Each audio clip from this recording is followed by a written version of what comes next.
PSP मनोरंजन film विधान बाजार समस्तीपुर, विधान बाजार समस्तीपुर, विधान बाजार समस्तीपुर, विधान बाजार समस्तीपुर।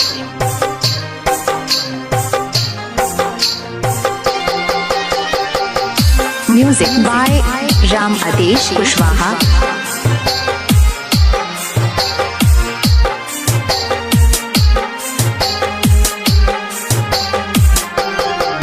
छठी माई है बाझिन कहेला जवाना, छठी माई है बाझिन कहेला जवाना। लगता कि मार जाई अब की जहार खाई, लोगवा के सुनी सुनताना है। लगता कि मार जाई अब की जहार खाई, लोगवा के सुनी सुनताना है। छठी माई है बाझिन कहेला जवाना, छठी माई है बाझिन कहेला जवाना। म्यूजिक बाय राम आदेश कुशवाहा। पीएसपी मनोरंजन फिल्म विधान बाजार समस्तीपुर, विधान बाजार समस्तीपुर, विधान बाजार समस्तीपुर, विधान बाजार समस्तीपुर।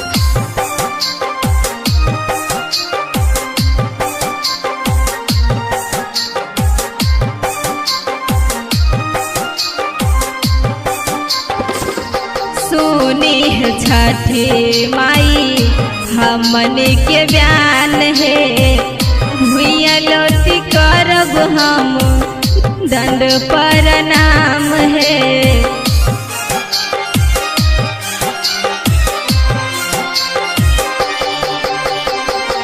सुनी है छठी माई हमन के बयान है, भुइया लोटी करब हम दंड प्रणाम है। कवन करन बैर करके हमसे टकरार करके चली गईली सूरत सजनमा है। छठी माई है बाझिन कहेला जवाना, छठी माई है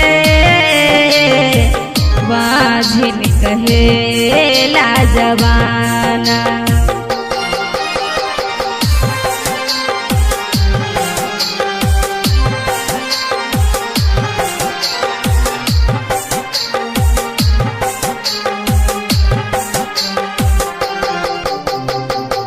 सासु ननदिया गाली दिहले भाई बाप के, कितना दिन खुश रहब माई अपना आप के।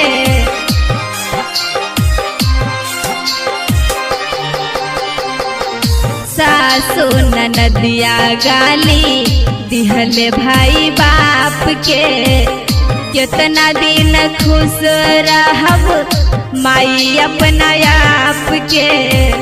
रोज रोज ताना सुनी घुट घुट के कैसे जिए के न दिहलो तू ठिकाना है। छठी माई है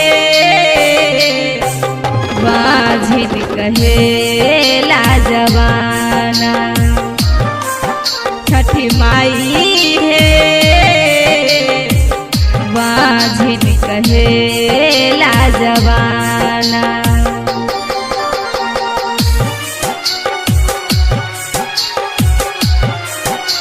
पीएसपी मनोरंजन फिल्म विधान बाजार समस्तीपुर, विधान बाजार समस्तीपुर, विधान बाजार समस्तीपुर, विधान बाजार समस्तीपुर।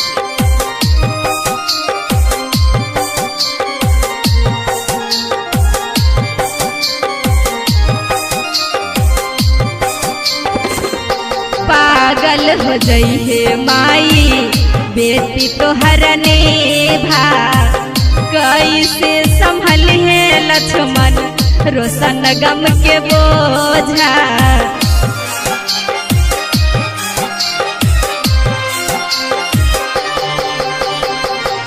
पागल हो जइहे माई बेटी तोहर नेभा कैसे संभल है लक्ष्मण रोशन गम के बोझा। किस्मत अमीर बारे फूटल नसीब बारे नहीं चाहिए धन दौलत खजाना है छठी माई है बाझिन कहे लाजवाना। छठी माई है बाझिन कहे लाजवाना। लगता कि मार जाई अब की जहारी खाई लोगवा के सुनी सुनी ताना है। लगता कि मार जाई अब की जहारी खाई लोगवा के सुनी सुनी ताना है। छठी माई है बाझिन कहे लाजवाना। छठी माई है बाझिन कहे लाजवाना। PSP मनोरंजन फिल्म बिथान बाजार समस्तीपुर।